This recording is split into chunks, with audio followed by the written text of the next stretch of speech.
A criação de um dispositivo para captura e reprodução de imagens em movimento foi disputada por diversos inventores, incluindo o célebre Thomas Edison. Contudo, a criação do cinema é comumente atribuída aos irmãos Louis e Auguste Lumière, que em 1895 conceberam o cinematógrafo. A grande vantagem desta invenção era permitir não apenas a captação de imagens, mas também sua projeção para uma plateia, algo impossível para a invenção de Edison, pensada para que apenas uma pessoa pudesse assistir o que acontecia dentro de uma espécie de caixa. Inicialmente, os filmes consistiam de longas tomadas estáticas mostrando eventos cotidianos. Porém, alguns meses depois das primeiras projeções dos irmãos Lumière, o ex-ilusionista francês Georges Méliès já vislumbrou o potencial daquela invenção e começou a criar seus filmes de fantasia, terror e ficção científica, começando com simples encenações de truques de mágica e chegando até mesmo a alçar voos à lua. Ainda em 1898, o cineasta britânico Robert W. Poe introduziu a edição como forma de ligar duas cenas distintas, dando continuidade a uma ação. Técnica que logo foi refinada por inúmeros outros cineastas que vieram a seguir. Com a crescente popularidade das salas de cinema, a produção de filmes começa a aumentar gradativamente, levando à criação, ainda nas primeiras décadas do século XX, de estúdios que continuam em atividade até hoje. A denominação sétima arte foi dada para o cinema ainda em 1911, no Manifesto das Sete Artes, do italiano Ricciotto Canudo, que argumentava que o cinema era uma síntese das 6 artes que o precederam.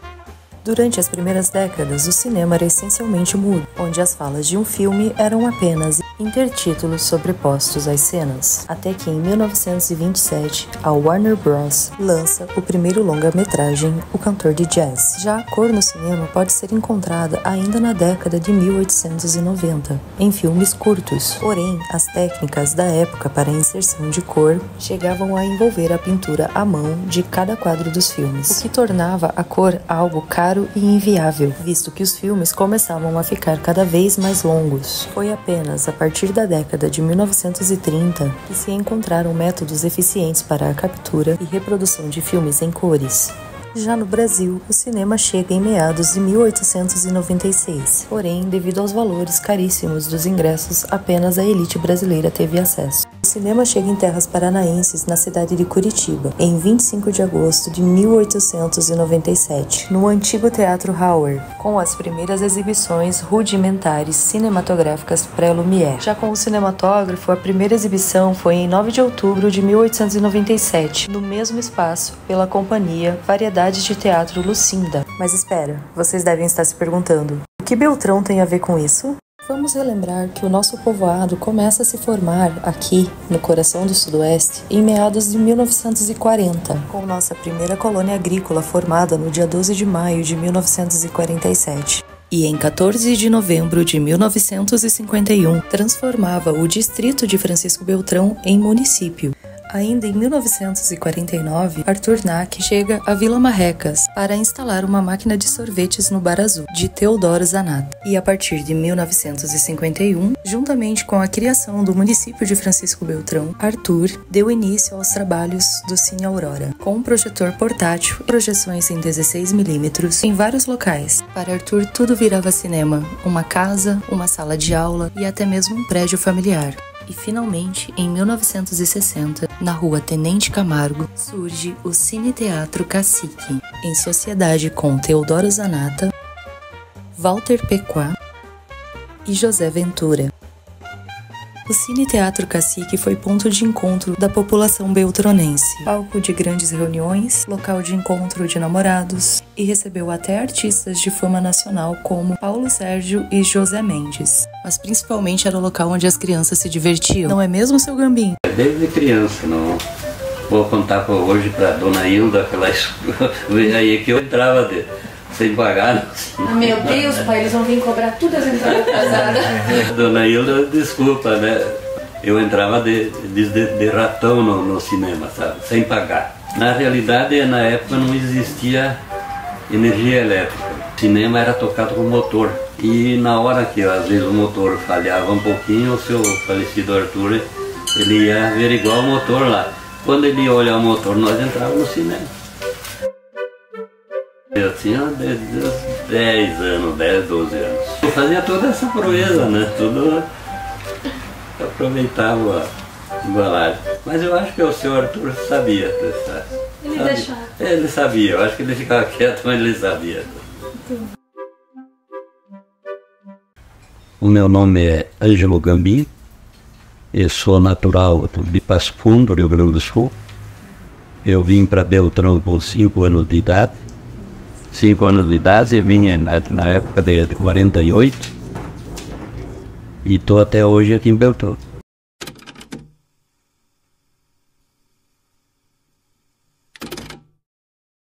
Teve o cinema atrás do Banco do Brasil, ali ainda que tinha Doce Nascimento, atrás.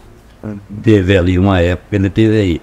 Ele teve no pavilhão da igreja também. Que até no pavilhão da igreja eu não recordo se foi ali ou foi no outro local que o Colégio das Irmãs lecionava no cinema. Na realidade, o cinema na época aqui era um ponto de encontro de toda quase a população. E lá a gente não via a hora assim, por exemplo, na semana a gente comentando, bah, que filme será que vai passar de sábado? A gente já começava a pensar no filme que ia passar, não sabe. Quando passava, na época então era Faroeste. O Faroeste era o que chamava a atenção aqui, era Faroeste. Passava outro tipo de filme, não era tanto igual ao Faroeste.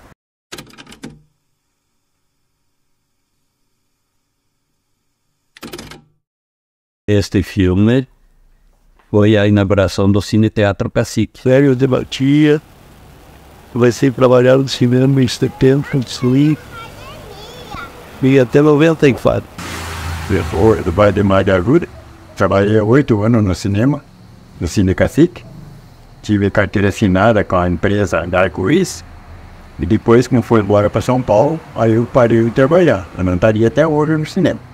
Comecei a ir buscar os filmes na rodoviária para o cinema. Com aquilo eu ganhava ingresso. Daí eles me deixavam entrar lá, de não, você pode entrar. Eu ia buscar os filmes, mas mais no sentido de eu saber que filme ia passar. Como eu ia buscar o filme, eu já tinha bastante contato com eles ali. Às vezes eles vão ajudar lá em cima no filme lá, e eu ia ajudar. Eu comecei até a trabalhar nas máquinas. O proprietário do cinema, o senhor Arthur Iac, ele me deu carona na época. Ele deu uma carona ali, pediu onde é que eu ia, me levou até em casa, e conversando, ele falou, tu não quer trabalhar no cinema? Diz, olha, até lá, eu nem sei o que é isso. Eu falei, vai lá, aprende.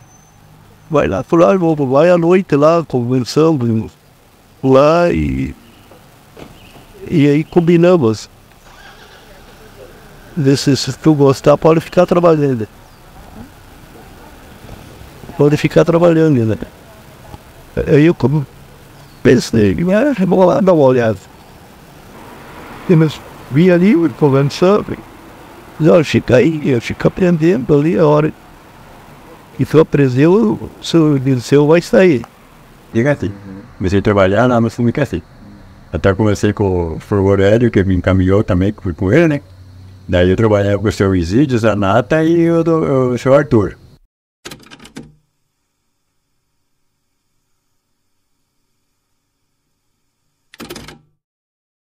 Até no início o cinema funcionava com uma máquina só. Depois no fim veio outra máquina, então daí já era diferente da outra. Então nós ficava perto do Arthur para ele ensinar nós como é. E o seu Arthur era bacana, ele ensinava tudo, o maneiro da máquina, todos. Quando tinha uma máquina só, o espectador tinha que aguardar a troca do rolo, né? Porque quando terminar em si os filmes, ele vinha com 5, 6 rolos, os mais longos vinha até com 12 rolos, sabe? E aí tinha que parar para poder trocar o rolo. Depois, quando veio a outra máquina, daí foi mais fácil. Porque daí a gente não dava aquela parada. A gente tinha o ponto exato para uma máquina passar para outra. Ela era mais ou menos, a altura dela, não tinha o pilar que sustentava ela, mas a máquina mesmo daria 1,5 m por 80 de diâmetro. É assim, hoje é um HD. Naquele tempo era fita de 35 milímetros. Vinha em parte, o filme vinha em parte, só que na época tinha duas máquinas. E era carvão, o carvão era que dava, acendia o carvão, um negativo, um positivo, e daí para dar uma brasinha, daí dava no espelho, um espelho oval, que daí nesse espelho dava projeção no filme. E as engrenagens da máquina, tudo é que fazia o filme andar, né? Lembro que o filme vinha em partes, por exemplo, um filme de 2.000 metros, de 1h30 de filme, dá uns 2.300 metros de fita, mais ou menos. E vinha em partes tudo daí, que chega aí, e eram duas máquinas, passavam uma parte numa, parte no outro, vinha em cinco rolos. Passar. E daí rebobinava tudo de volta, na mesa tinha uma manivela, colocava o fio ali, né? Outro rolo na frente, passava de um rolo para o outro, rebobinava, né? Para depois ficar pronto para ir para a máquina. O senhor Arthur fez a máquina, ele que fez. Ele prensava a fita em cima, né? Dos dois lados. Então tu raspava a fita ali e colava em cima. Quando arrebentava a fita era aquele barulhão. E aí não dá tempo você arrebentou lá, desligar a máquina. E daí ela fica rodando um pouco aí, fica aquele barulhão.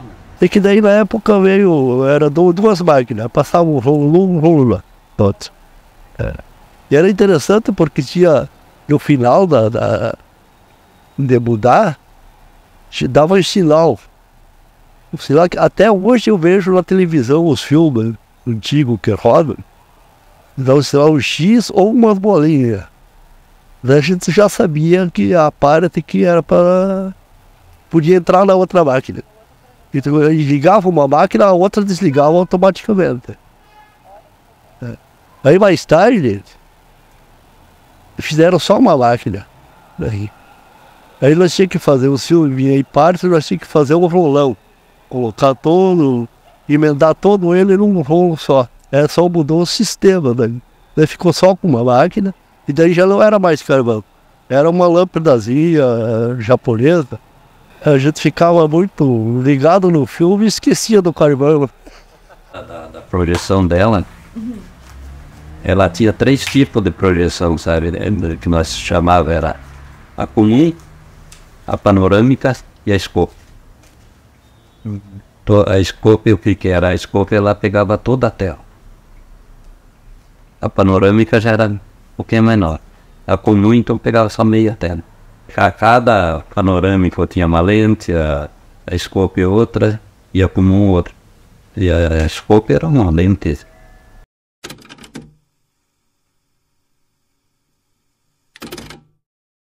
Nós tínhamos problema bastante com o tempo, né? Por exemplo, às vezes chovia, o ônibus atrasava, o filme não chegava.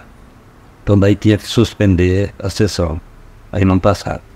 Aí às vezes passava no dia seguinte com um atraso porque daí já tinha outro programado, né? Mas ele vinha de ônibus. Eles vinham assim numa lata. Era uma lata, eles iam dentro ali, chegava aqui, abria, às vezes vinha até a lata aberta. Ou você tinha um contrato com as distribuidoras de filmes e para exibir talvez 1 ou 2 dias, conforme o contrato do filme, às vezes até 8 dias, daí tudo podia passar. Agora, sendo um filme que tinha só um dia de contrato, se não voltasse no dia seguinte era cobrança dobrada.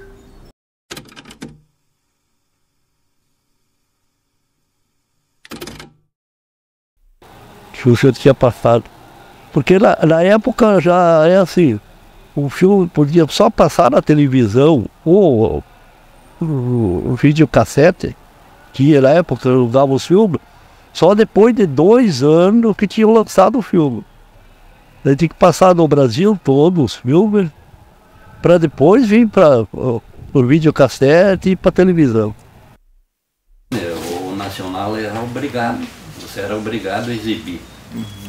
ele tinha tanto por porcentagem, tanto filme americano, tanto nacional. Então tinha uma quantidade exata dentro. O filme nacional era só quando vinha Mazzaropi e Teixeirinha. O resto nem. Trapalhões. Trapalhões. Trapalhões, eu assisti todos os Trapalhões. Os Trapalhões do da cinema. época, sim.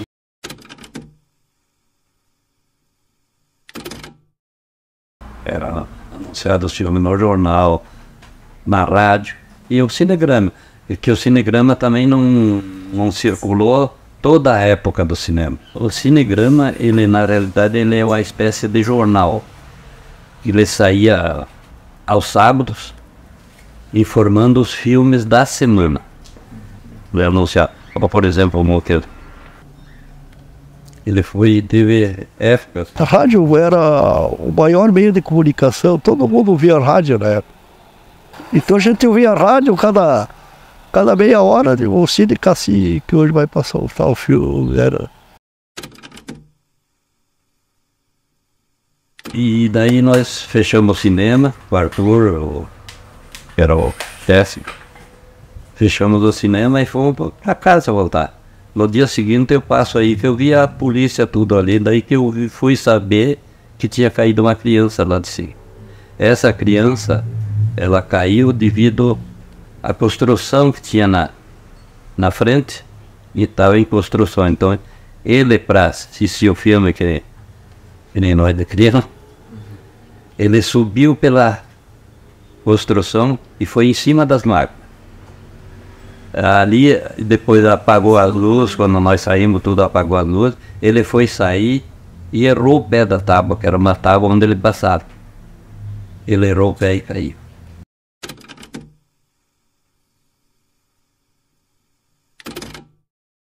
Eu, na verdade, nem acreditei. Quando o meu amigo me avisou, passou aí, estava saído. E o mesmo momento que vinha aí, mexia ele, velho. Então, um momento de tristeza, de toda. Fiquei só imaginando, se tivesse acontecido com o pessoal aí dentro. Mas, por si, também não foi uma coisa tão horrível. Só de sabor. Do lado. Eu lembro que a escavação foi feita, inclusive a par da parede do cinema. E o cinema na época não tinha a fundação. Então ali ele escavou, passou da fundação, onde que daí choveu na noite e daí desmoronou. Na realidade a fundação dele era uma ensapata. Foi na época que caiu aqui, aí começaram a passar lá no Arrudão. Era assim, ó, foi instalada uma máquina só nas cabines de transmissão. Nas cabines que o pessoal da rádio ficava, da televisão. E aí, ali foi colocada uma máquina e projetava o filme. O Arrudão botava uma tela lá no meio da quadra lá e ficava só do lado, porque a tela tinha que ficar só do lado, o pessoal ficava. Aí eu passei várias vezes o filme lá. Foi bem na época que eles mandaram o filme Titanic, foi que aconteceu o acidente ali com o cinema, né? Daí nós passamos lá no Arrudão. Era ginásio cheio, foi passado 2 noites, ginásio cheio. Passamos no quartel também. Aí o quartel tinha uma 16mm que eles falavam, né? Uma maquininha, fita estreitinha, né? E tinha uma programação no quartel. Era na época de formatura. Aí a maquininha dele deu um problema. E eu tava no cinema com o Aurélio. Era 2h30, 15 para as 3, tinha começado o filme. Aí o comandante mandou 2 militares lá me buscar. Buscar aí o Aurélio pra mim, né? E o Aurélio falou, vai você que eu fico aqui. E daí terminava uma sessão, começava a outra, né? Daí eu vi ali no quartel, né? Ele tava com a maquininha Shimon mesmo, né? Pequenininho. Aí capelão lá tinha 80 e pouco militares lá, queria assistir o filme aquele do 35, da guerra 35, quando eles abriram os colonos, né? Eram os colonos, para quem entrou na divisa do Rio. Aí fui lá. Eu conhecia a maquininha dele, enrolava a fita na frente e não despachava para baixo, né? Aí tinha que rebobinar de volta. Daí eu vim ali, acertei tudo, fiquei meia hora com ele, aí ele me levava de volta pro cinema, né? Volta, o quartel mandava me buscar para acertar a maquininha dele lá. Eu geralmente, quando ia lá, sempre conversava com o cabo, com o comandante, sargento Bichinho. Me lembro bem do sargento da rádio, que era o São Paulo César, o Sargento da Rádio.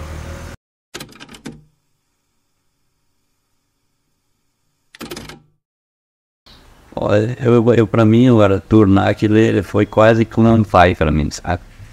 Que qualquer coisa que ele precisava do cinema era para mim. Ele ia viajar, ele tirava férias, ele entregava a pasta e a chave para mim.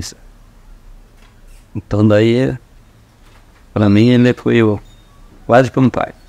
Às vezes fico pensando até como é que o Arthur soltou tudo na minha mão, o cinema inteiro ali, ingresso, às vezes ele me dava uma pilha de ingresso, tudo. Até que ele ia calcular mais ou menos que desse os 30 dias da viagem dele e deixava tudo na mão, sabe? Então a gente às vezes fica pensando que quando ele veio de Santa Catarina, ele foi, e inclusive o cinema aqui era para ser instalado em Cascavel. Aí ele foi para Cascavel, parece que ele não gostou do lugar lá e veio olhar Beltrão aqui. E aqui ele gostou, ficou. O filme, estava projetando o filme e lá nas tantas apagou a luz. Apagou a luz e daí não veio mais, sabe? Daí ele resolveram suspender. Ele diz, no dia que estão no cinema hoje, pode vir amanhã, que não paga ingresso. Só que o povo pensava que ele ia começar o filme do início, mas ele começou o filme da onde parou. O senhor Arthur Nack, ele era o patrão, né? Só que ele sabia, ele era técnico daquelas máquinas. Qualquer problema que dava nas máquinas, ele sabia mexer. Ele era um alemão, um engenheiro, então ele era inteligente. Ele era muito bom. Ele chegava no cinema, já fazia a pastinha dele embaixo do braço, né? Ele chegava no cinema e ia para dentro do escritório. Lá ele fechava a porta no escritório, alguma coisa que perguntavam por ele, que a gente queria ver, tinha que ir lá falar com ele, né? Ele ficava até 11 horas lá dentro, fazendo encaminhamento, fazendo pedido de filme, vendo os filmes e tal, né? E o seu Isídio, ele sentava ali na portaria, ele ficava na roleta, né? Pegando ingresso. Ele também era uma pessoa, muito boa pessoa. Era muito boa pessoa, ele era muito bom para nós, o seu Isídio. Ele nunca xingou nós, nunca deu falta, nada, né? Eu chegava, avisava ele, não tem problema, tudo beleza, ele era muito bom patrão. Eu acho que hoje já o cinema não tem aquela magia da gente ir lá no cinema, sabe? Hoje, para você ver que hoje eu não frequento o cinema. Antigamente era melhor, se ia no cinema, combinava com os amiguinhos, com os amigos, qual é o filme que vai passar hoje? É o filme lá com o Randolph Scott, o Clay Forrest aí. E ficava comentando o filme antes de ter passado. Brado, que o último filme que eu passei... Eu tenho o nome aqui. O último filme que você projetou foi o Rei Leão. Isso. Uma curiosidade para o senhor, foi o primeiro filme que eu assisti no cinema. Você tem, o Rei Leão foi o último filme. Pensa só. E daí, como falavam que iam fechar, e fecharam mesmo, né? Daí abriram uma casa de bingo aí, acho que não deu certo também. Olha, eu chorei bastante. Meu nome é Arildo José Rodrigues. Eu sou sócio do cinema, Cinemax do Beltrão. Antes disso, eu trabalhei com outro cinema também, em Ibitinga, São Paulo. A gente pegava certos filmes que tinha bastante público, a gente traria o projetor e passaria no teatro. Então, a gente ligou para ver que os teatros estavam parados. Então, que tinha o cinema, que tinha o teatro, que tinha mais 50 mil habitantes. Aí deu que aqui tinha as duas, uma perto da outra. Se fosse só uma, a gente não teria ali. Eu vim aqui para ficar 6 meses e estou até hoje. Aí teve a sessão de Vingadores que a gente pegou e ia reabrir essa sala. O público veio para assistir, não tinha mais lugar, e a gente não tinha certeza se dá tempo de abrir a sala ou não. E a gente falou assim, vocês vão ter que esperar aí, vamos tal, quanto tempo? Não sei, 1 hora. Sentaram ali, do lado da bilheteria, fizeram uma fila sentada no chão e esperaram para comprar ingresso. 1 hora esperando.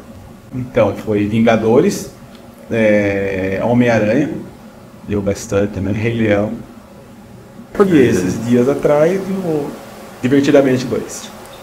Então eu sou o Pietro, eu trabalhei aqui no cinema no período de 2019 Quando eu iniciei ainda era apenas a sala 13 e a sala 2 que funcionava, né? Aí depois a gente foi começado a montar a sala 1, né? Veio todas as poltronas, veio toda uma equipe para fazer acústica, colocar os cartões nas paredes, instalar as poltronas. A parte de tela também, né? Foi uma parte bem complexa de fazer também.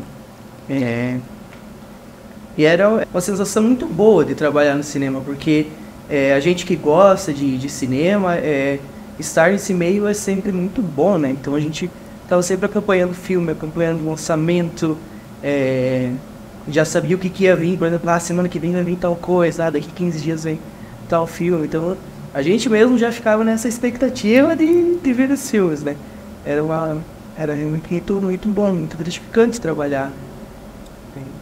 A gente precisa fazer esse processo de educar as crianças, né? Educar os jovens. Mas isso precisa ser feito com muito cuidado também, com certo zelo, né? Não é você apenas colocar qualquer filme ou colocar qualquer expressão artística e chamar isso de incentivo cultural. Isso não é propriamente incentivo cultural. Você trazer um filme bom para o cinema e trazer as crianças para assistir, isso é fantástico. Você trazer uma peça boa e trazer as crianças da periferia, das escolas, enfim, para assistir essa peça, isso é muito bom, né? Então, eu acho que sim, precisa ter esse incentivo, mas esse incentivo tem que ser uma forma que seja boa, né? Uma forma que seja eficaz. Todo mundo falou que ia acabar cinema quando tinha a locadora, saiu os VHS. Aí depois entrou Netflix, falaram que ia acabar e não acabou. E agora tem a pirataria também, né? Mas o público que gosta de cinema mesmo vem assistir o filme no cinema, entendeu? A porcentagem não é cinema, eles não vão assistir na TV ali, entendeu? Qualidade ruim, entendeu? Mas tem gente que assiste o filme no celular, assiste no celular. Eu não consigo mas nem vídeo, né? Tem pessoas que vão, esse tipo de público não vai pagar para isso. Entendeu? Mesmo se não tiver isso aí. Só que agora tem um filme bom, eles vêm. A pandemia foi complicado, que depois que fechou as portas, a gente não tinha noção de quando ia voltar. Tanto que a gente segurou os funcionários por um ano mesmo, uns 10 meses a gente pagando funcionário em casa, porque aqui estava boa, e a gente não queria, a gente falou, vamos ficar, vai pagando. Aí quando mandou todo mundo embora, deu 3 meses, voltou ao cinema. O duro é tipo assim, eu não sabia como vai voltar, quando, como que vai voltar, entendeu? Como que vai ser, depois disso aí. Porque no começo, pô, tinha medo ainda, chegava aqui, você sabia que eu tinha medo ainda, né? Mas olha, depois de 15 meses fechado, olha, só de ver gente dentro da sala tava bom. Ficou 15 meses parado, fechado. Não, o Paulo Gustavo era o ator que mais trazia público pro cinema nacional. E uma época, que legal, gente. Houve um negócio ali, quando estavam fazendo o calçamento na frente da igreja. Sim. Ali. Então, o que eles fizeram? O pessoal, eles fizeram uma placa grande à noite ali, e amanheceu no fim de semana aquela placa, anunciando os filmes da semana. Até eu entrei naquela programação. Pra ver. Então o meu filme era Os 3 Desafios do Gambim. Que eu era o último a sair, eu que fechava o cinema. E já aconteceu de ficar gente... saía, fechava. E aí aconteceu de ficar gente aí dentro. E aquele tempo sem celular, sem nada, sem comunicação, não tinha, né? E daí só a mulher da limpeza, no outro dia que vinha fazer limpeza, que achou.